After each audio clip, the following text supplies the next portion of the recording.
Bismillahirrahmanirrahim. Assalamualaikum warahmatullahi wabarakatuh.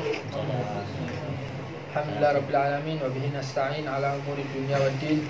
Wassalatu wassalamu ala asyrafil anbiya wal mursalin sayyidina Muhammadin wa ala alihi wa sahbihi ajma'in.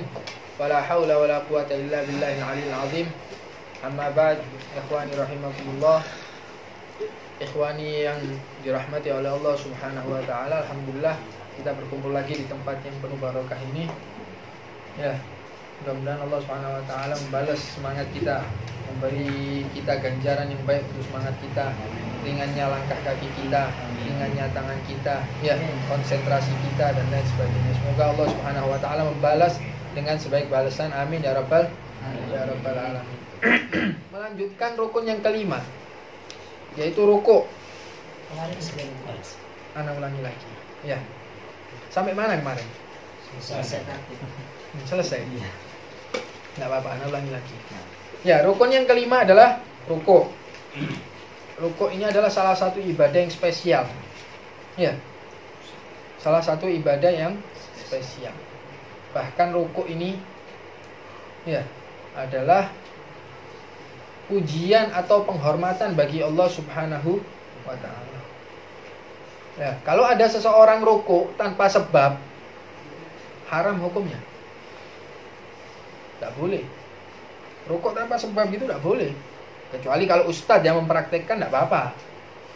Tapi kalau ente rukuk tanpa sebab ya tidak boleh. Karena apa? Rukuk ini penghormatan untuk Allah Subhanahu wa taala. Makanya hati-hati. Ya, tak kasih tahu, hati-hati ketika kalian misalnya berjalan di depan habib atau depan kiai, jangan sampai terposisikan seperti orang rukuk.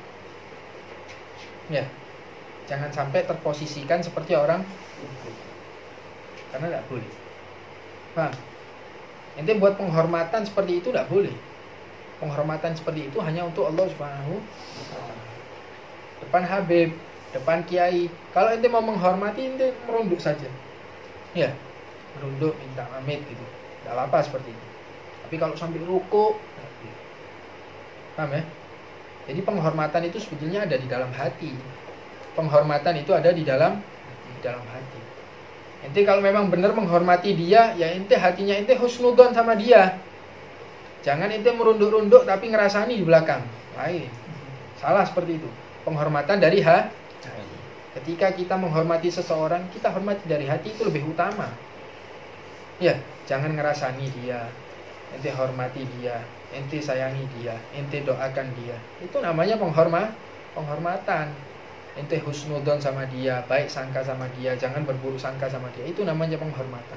Ketika kita belajar, berjalan di depan habib atau di depan kiai, itu seperti itu. Yang ente harus utamakan adalah penghormatan dari hati ente. Kemudian penghormatan secara dohir. Ya, untuk penghormatan secara dohir jangan terlalu merunduk-runduk sampai kayak orang rukuk, jangan. Menghormat merunduk tidak apa-apa, tapi jangan sampai kayak orang rukuk. Paham ya? Ini tadi rukuk. Allah Subhanahu wa taala ini menciptakan malaikat. Ya, ada yang malaikat dia itu sujud terus, mulai diciptakan sama Allah Subhanahu wa taala sampai hari kiamat, sampai kapanpun Allah Subhanahu wa taala menciptakan malaikat itu rukuk. Ya, dia rukuk terus sampai mala nihayatalah, sampai tidak ada batasnya. Sampai disuruh Allah Subhanahu wa taala berhenti atau dicabut nyawanya sama Allah Subhanahu wa taala. Ada yang disuruh rukuk terus, ada. Ada yang disuruh i'tidal terus, ada. Ya, ini penghormatan bagi Allah Subhanahu wa taala. Kemudian tata caranya rukuk. Ketika kita rukuk, bagaimana wajibnya kita rukuk? Ya, wajibnya kita rukuk itu hendaknya, rukuk itu apa sih artinya? Inhina, merunduk. Merunduk. Merunduk yang kayak gimana rukuk itu? Apakah merunduk cuma cukup dengan kepala? Atau merunduk dengan badan cuma sedikit gini toh? Gimana rukuk yang benar itu? Rukuk yang benar adalah merunduk sekiranya tangan itu kalau dilonjorkan ke lutut, dia bakal sampai. Ya. Rukuk itu merunduk sekiranya tangan ini kalau dilonjorkan bisa sampai lutut. Gimana? Ya, seperti ini. Tak praktekkan. Sampai kalau rokok seperti ini tak boleh. Kenapa? Karena ketika tangan dilonjorkan, dia tidak kena lutut. Rokok yang gimana yang boleh atau yang sah? Rokok yang seperti ini. Kalau ente merunduknya seperti ini, sekiranya tangan ini bisa sampai lutut. Ya, tidak harus tangan megang lutut, tidak apa-apa. Ketika ente rokok mau gini, tidak apa-apa. Ya kan? Mau gini tidak apa-apa. Gini tidak apa-apa. Terserah. Yang penting merunduk sekiranya tangan itu bisa sampai lutut. Tapi sunnahnya ketika kita rokok kita memegang. Ya, sunnahnya seperti itu.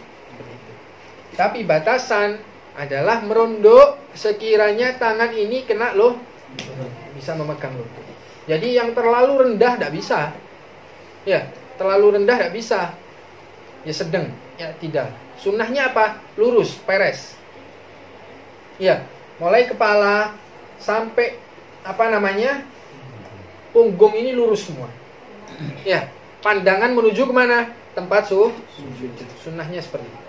Pandangan menuju tempat sujud. Kemudian kepala dan punggung lurus. Jangan terlalu merunduk seperti ini kepalanya. Tidak sunnah seperti itu. Sunnahnya apa? Lurus. Ya, jadi ketika sujud lurus. Jangan seperti ini. Atau jangan seperti ini. Salah. Merunduk lurus. Ya, kepala dan punggungnya. Kemudian tangannya dilebarkan sedikit.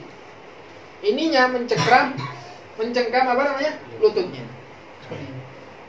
Ya, tangannya dilebarkan sedikit, kepala lurus, kemudian tangan ini memegang lutut seperti ini.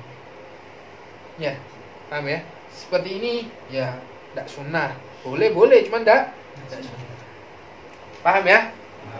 Itu tadi sunnah-sunnahnya rokok. Dan di dalam rokok harus ada tumak nina. Harus ada tumak nina. Apa itu tumak nina? Itu berhenti sejenak.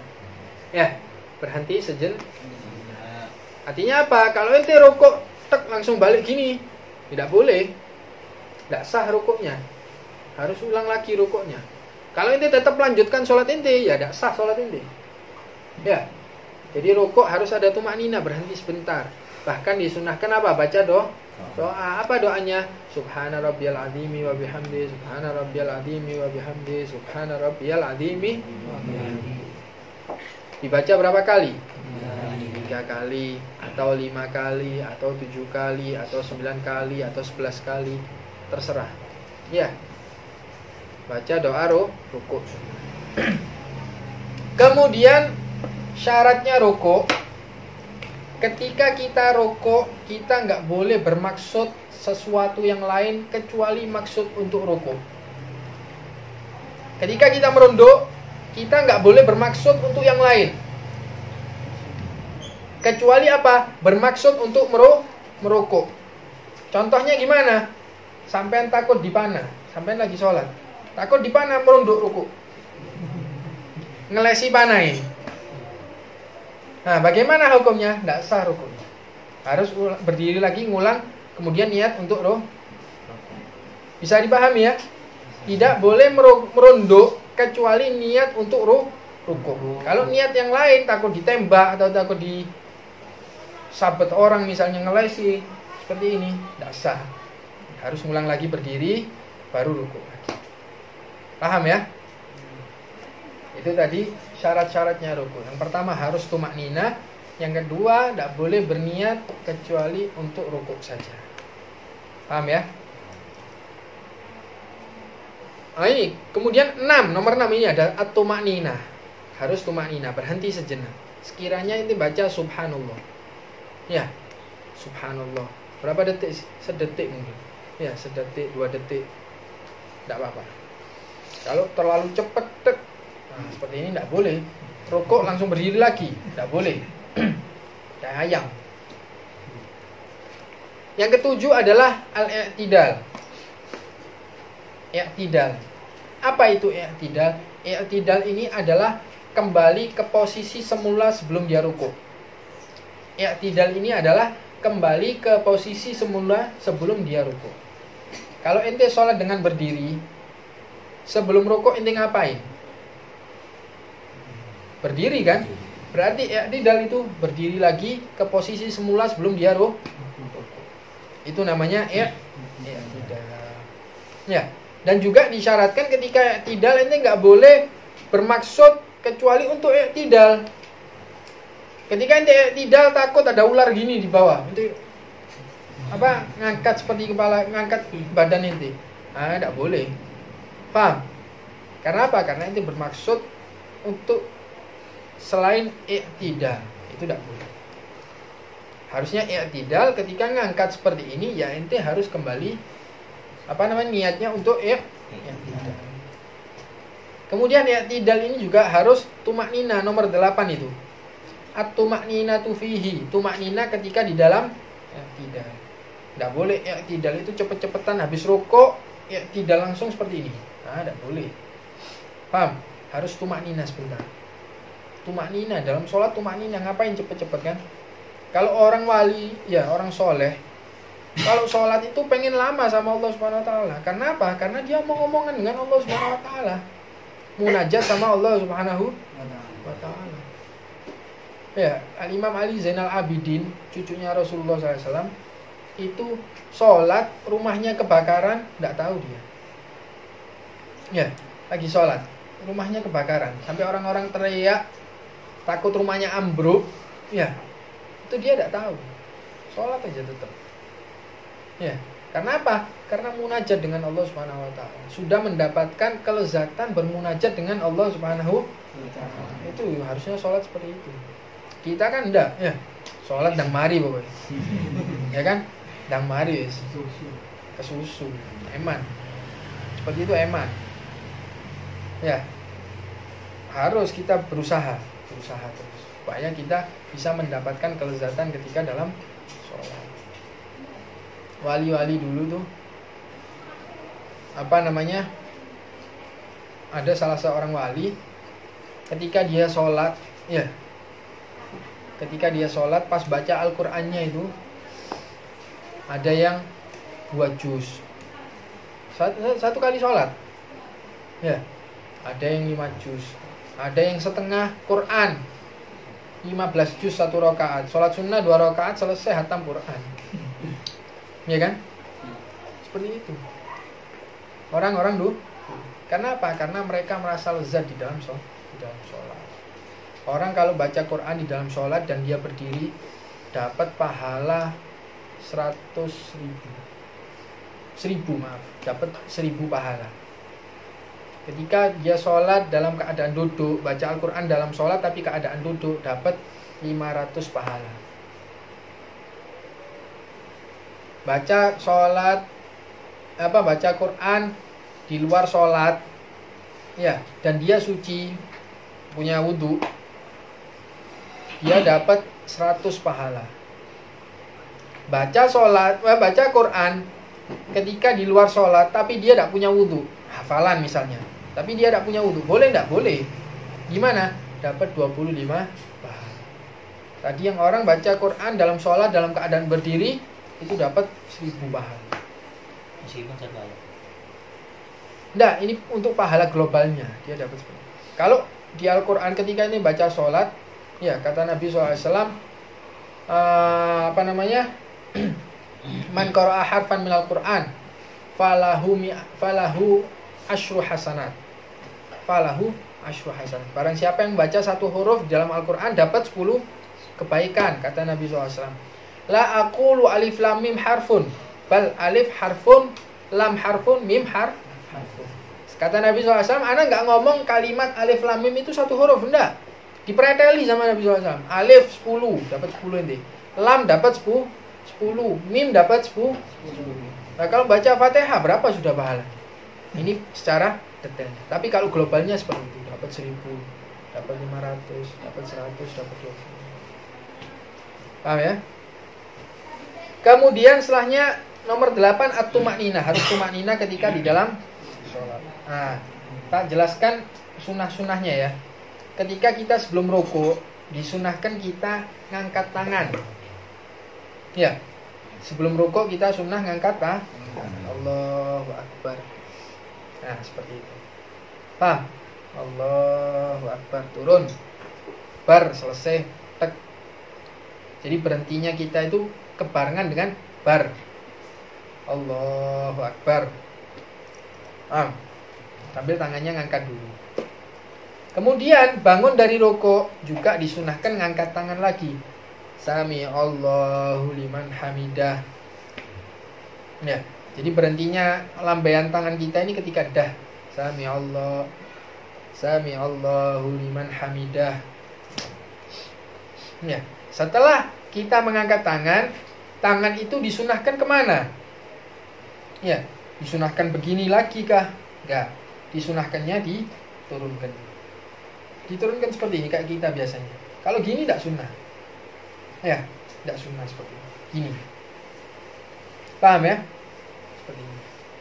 Kemudian setelah itu ketika kita mau rukuk, nomor berapa sekarang? 9. Maaf, ketika kita mau sujud nomor 9.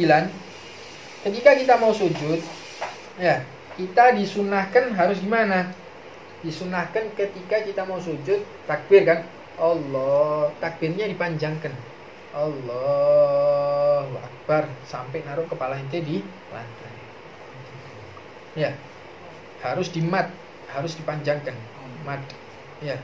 Allahu Akbar. Dan tidak disunahkan gini lagi. Allah, ndak. Cukup tangannya di bawah gini langsung sujud. Tangannya di mana ketika kita mau sujud? Ya. Tidak disunahkan seperti ini kan, ini ya, tidak sekarang. Tidak disunahkan seperti ini, tidak. Allah, dah. Cukup tangannya di bawah saja. Ketika kita mau sujud, tangan ditaruh di lutut. Ya, Allah. Nah. Yang nempel duluan lututnya. Allahu Akbar. Paham ya? Biasanya kan kita seperti ini, kadang kita seperti ini. Allah. Kayak orang tua ini, ya kan? Kalau orang tua wajar, karena lututnya sudah ada kuat, jadi pakai tumpuan tangan. Kalau orang muda enggak. Kalau kita sunnahnya, ya semua sunnahnya seperti ini. Allah. Paham ya?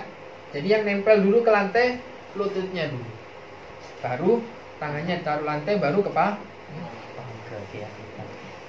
Kalau kita, nah itu tadi, ketika kita rukuk tangannya di mana? Ketika kita mau sujud tangannya di sujud. Jangan seperti ini. Allah, kemana kayak atau benerin sarung apa? Salah. Tangan di mana? Lutut. Sujud 2 kali. Ya, sujud dua kali. Nah, sujud ini adalah penghormatan yang paling dekat dengan Allah Subhanahu wa taala. Ketika ente di dalam sholat, di dalam posisi manakah ente paling dekat dengan Allah Subhanahu wa taala? Di dalam posisi sujud. Kata Nabi SAW, "Fa'akthiru fihi du'a. Aqrabu ma yakunul abdu." Oh ya, baina rabbih fis sujud. Paling dekatnya seorang hamba dengan Allah Subhanahu wa taala di mana? Dalam keadaan sujud. Fa'akthiru fihi du'a. Maka perbanyaklah doa di dalam sujud. Kata Nabi sallallahu alaihi wasallam. Jadi paling dekatnya kita dengan Allah Subhanahu wa taala sujud. Jangan sampai sujud kita cepet-cepetan. Paham? Cepet-cepetan jangan sampai. Dulu ada seorang orang soleh, ya. Dulu itu matanya habis dioperasi. Kata dokternya tidak boleh sujud. Dia tetap tidak mau. Bah mataku lepas, bah mataku mau bengkak, mau busuk seperti apa, anak tetap sujud. Kata orang soleh. Kalau kita kan sudah korbanan sedikit sudah malas sujud gitu. Ya kan? Bintitan sedikit ya Pak, kayak ada bintitannya gitu, atau pusing sedikit sudah malas rukuk. Apa malas sujud sebentar toh. Perbanyak doa di dalam sujud. Karena apa? Karena itu paling dekat kita dengan Allah Subhanahu wa taala ketika sujud. Kalau sudah dekat, enak kan? Allah Subhanahu wa taala ngasihnya itu enak. Ijabahnya itu lebih gampang. Kalau kita jauh gimana? Ente kalau ente anak ente dekat mintanya, kalau anak ente dari sana kan, "Bah minta uangnya ya sini dulu." Ya kan? Seperti itu kan? Kalau sudah sampai sini baru ente kah? Kita kalau di sujud itu dekat dengan Allah Subhanahu wa taala. Jadi Allah Subhanahu wa taala enak ngasihnya. Seperti itu. Itu pendekatan saja ya, pendekatan teori akal saja. Kemudian ketika sujud, kita ya nggak boleh bermaksud untuk sujud kecuali maksud untuk sujud. Nggak boleh bermaksud lain. Maksud untuk sujud misalnya kayak tadi takut sama anak panah misalnya, sampai sujud. Atau tiarap. Maksudnya mau tiarap. Nggak boleh. Harus bermaksud untuk sujud. Paham? Kemudian di dalam sujud harus tumak nina. Nomor berapa? Nomor 10. Harus tumak nina. Berhenti sejenak. Sujudnya dirasakan sebentar. Paham? Kemudian syarat berikutnya, sujud harus pakai anggota tubuh. Pakai 7 anggota tubuh. Sujudnya harus pakai 7 anggota tubuh. Apa saja? Pertama, 2 kaki. Ya, 2 telapak kaki. 2 kan? Yang ketiga dan keempat lutut. Kedua lutut. Itu punya lutut berapa? 2. Berarti 3 dan 4. 5 dan 6 kedua telapak tangan. Yang ketujuh jidat. Ya, jidat harus nempel di. Nah, untuk kaki disunahkan 2 telapak kaki disunahkan apa? Dia harus terbuka. Ya, harus terbuka. Seperti ini. Ya seperti kita sekarang ini terbuka ya kan kakinya. Ya, kakinya terbuka. Artinya apa? Tidak pakai kaos kaki atau tidak pakai penutup yang lain. Kalau misalnya pakai kaos kaki nggak apa-apa. Tapi sunnahnya ditutup. Untuk lutut disunahkan ditutup. Seperti kita sekarang ini kalau sholat ditutup. Ya. Dan untuk telapak tangan dia wajib sunnah dibuka. Maaf, seperti apa namanya? Kaki. Sunnah dibuka. Paham ya? Sunnah dibuka seperti kaki. Pakai sarung tangan enggak apa-apa. Cuma sunnahnya dilepas supaya nempel ke tanah. Paham ya? Dan untuk jidat enggak boleh ditutup. Untuk jidat enggak boleh ditutup. Misalnya apa? Jidatnya ditutupi kopiah seperti ini, itu sujud, tak boleh. Kenapa? Karena penutupnya ini gerak dengan pergerakan ente. Penutupnya gerak dengan pergerakan ente. Beda dengan sejadah. Ya, sejadah kan ada alasnya kan. Misalnya alas, ente beralasan pakai apa misal? Beralaskan kayu, tidak apa-apa. Karena apa? Karena kayu tidak bergerak dengan gerakan ente. Yang nggak boleh itu pakai penutup kalau dia bergerak dengan pergerakan ente juga. Kopiah. Atau misalnya surban. Surban ente bawa, ente selempangkan di sini. Ketika mau sujud, ente ginikan surban. Dan dia masih nempel. Nggak boleh seperti itu. Takut kotor, Beb. Biarkan kotor. Ya. Biarkan kotor. Biarkan kotor jidatnya daripada tidak sah ya kan. Kalau ente mau naruh untuk alas kepala ya taruh semua, lidahnya taruh semua, tempelkan di tanah. Kalau bergerak dengan gerakan ente itu nggak sah. Paham ya? Paham? Itu untuk jidat. Kalau untuk tangan nggak apa-apa, meskipun pakai sesuatu yang bergerak dengan gerakan ente, pakai kaos tangan, pakai kaos kaki, bergerak dengan gerakan ente nggak? Dia bergerak nggak? Ngikut kan? Nggak apa-apa seperti itu. Tapi kalau jidat nggak boleh. Misal ini jidat pakai apa itu? Kerpus itu. Ditutup semua gitu. Sujudnya pakai itu. Nggak boleh. Harus dibuka. Ya, harus dibuka. Kemudian telapak tangan. Apakah wajib semua ditempelkan? Atau bagaimana? Yang wajib itu berapa cukupnya? Cukup 1 jari aja cukup. Ya. Seperti itu. Tidak apa-apa, tapi sunahkan semua. Ya, disunahkan semua. Dan jari jemarinya ini semua ngadep kiblat. Seperti itu. Ketika sujud, tangannya ini diposisikan di mana? Diposisikan sejajar dengan bahu. Ya, seperti ini misal bahu ya. Nah, diposisikan sejajar dengan bahu. Jangan terlalu ke atas, Namanya tiarap kan. Ya kan? Jangan terlalu ke bawah. Posisikan dengan sekiranya kalau ada kelereng itu taruh sini, kan jatuh dia. Karena miring kan. Kelerengnya itu bakal mengenai tangan. Paham? Diposisikan sejajar dengan tidak terlalu ke atas, tidak terlalu ke. Dan untuk kaki harus pakai telapak kaki lo ya.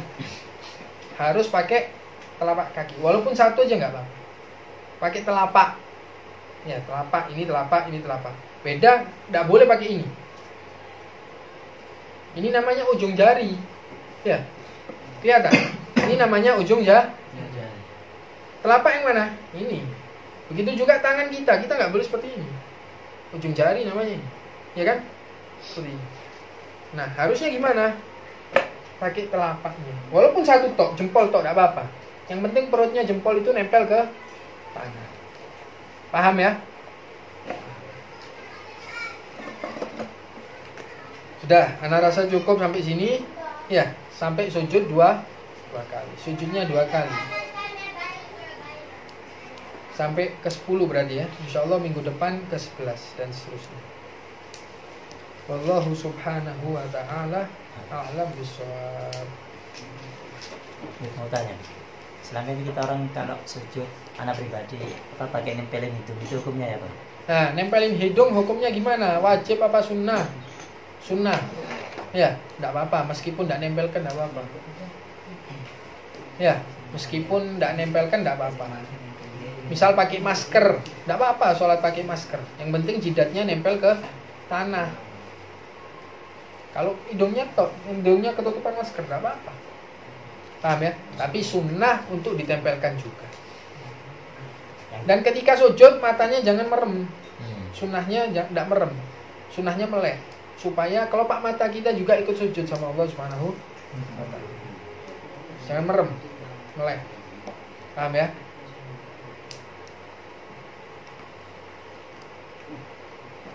Itu tadi penjelasan tentang sholat. Ya. Kemudian untuk khusyuk ini perlu sekali ya, perlu sekali. Belajar mulai sekarang khusyuk sama Allah Subhanahu wa ta'ala ketika sholat.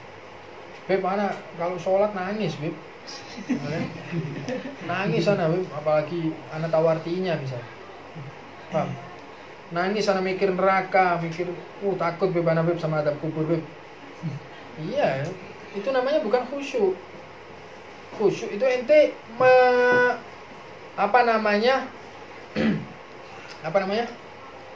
merenungi ya apa yang kalian baca. Itu namanya khusyuk. Tahu apa yang kita baca, tahu apa yang kita lakukan, dan merenungi apa yang kita baca. Bukan merenung ini takut azab kubur, takut neraka, sampai nangis-nangis. Itu namanya bukan khusyuk. Ya, bukan khusyuk namanya. Khusyuk itu ente merenungi atau apa ini? Apa sih tadabbur ini apa sih? Bahasa Indonesia tadabbur apa? Menghayati apa yang ente baca. Itu namanya khusyuk. Baru itu khusyuk.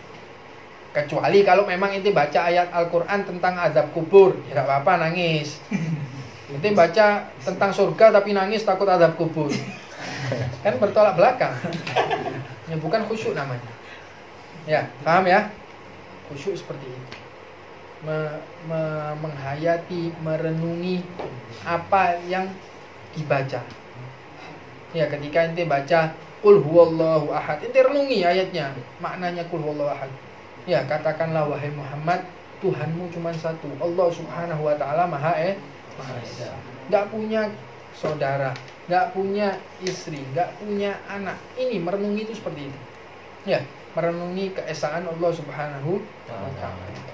Baca Qul huwallahu ahad, bingungnya sama adab kubur. Salah. Ya, salah seperti itu. Paham ya? Paham ya? Wallahu subhanahu wa ta'ala. Ada lagi yang mau bertanya? Siapa yang mau bertanya? Paham berarti? Paham semua berarti? Saya nanya. Iya. Kalau tahiyat awal itu lupa gimana? Apa di sujud sahwi kan? Ya, kalau tahiyat awal lupa disunahkan sujud sahwi. Tapi sholatnya tidak batal. Karena tahiyat awal sunnah. Ya, Tahiyat akhir yang wajib. Kalau tahiyat awal enggak wajib, sunnah. Kalau kita tinggalkan tahiyat awal, baik kelupaan atau kita sengaja, itu disunahkan sujud sahwi. Kalau nggak sujudnya batal. Enggak sujud sahwi pun juga enggak batal. Ya, enggak sujud sahwi pun enggak Tapi batal. saya ingat gitu, ingat lupa gitu. Ya, terus Nggak sujud sahwi kalau. enggak apa-apa. Kan sunnah. Sunnah, enggak apa-apa. Ya, Kalau untuk itu untuk kunut, misalnya kunut. Sama Lupa, juga. sama. Ente sengaja maupun enggak ente sengaja kunut, enggak kunut, ya ente sengaja enggak kunut memang. Atau ente lupa enggak kunut, disunahkan sujud sahwi. Sujud sahwi pun kalau enggak ente lakukan baik sengaja atau lupa, ya enggak apa-apa, sunnah. Sujud sahwi ini sebagai penambal saja. Sekarang rumah kalau bukan cagak-cagaknya, ya kan? Rumah kalau bukan pondasi-pondasinya yang bolong, ya enggak apa-apa. Kalau ditempel lebih baik, dibaguskan lebih baik kan. Nah, sujud sahwi itu seperti itu, tambalan saja. Paham ya? Kalau tidak ditambal ya tidak apa-apa.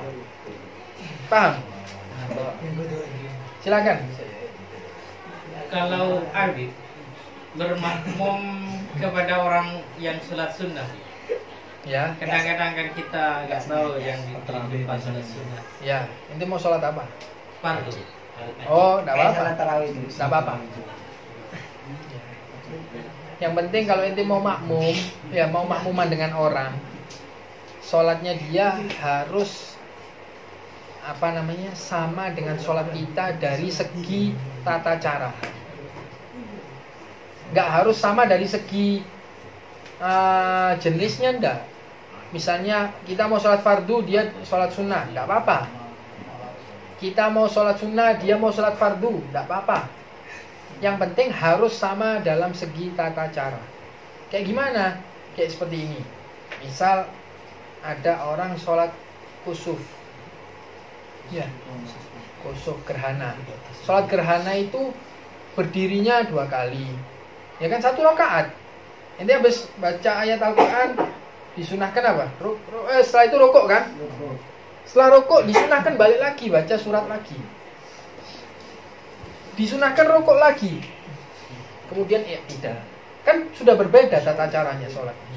Ya, dalam 1 rakaat ada 2 berdiri, ada 2 rukuk. Sedangkan kalau ente mau sholat tarawih makmuman sama dia enggak boleh. Paham? Atau sholat jenazah, ente mau makmuman dengan orang yang sholat jenazah, boleh enggak? Enggak boleh. Karena sudah berbeda tata caranya dengan sholat Tapi kalau untuk jenisnya atau jumlah rakaatnya berbeda, enggak apa-apa. Paham ya?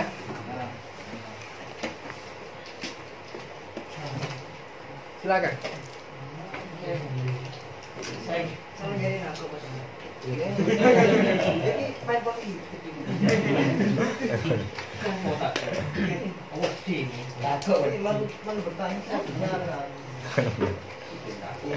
Cukup ya?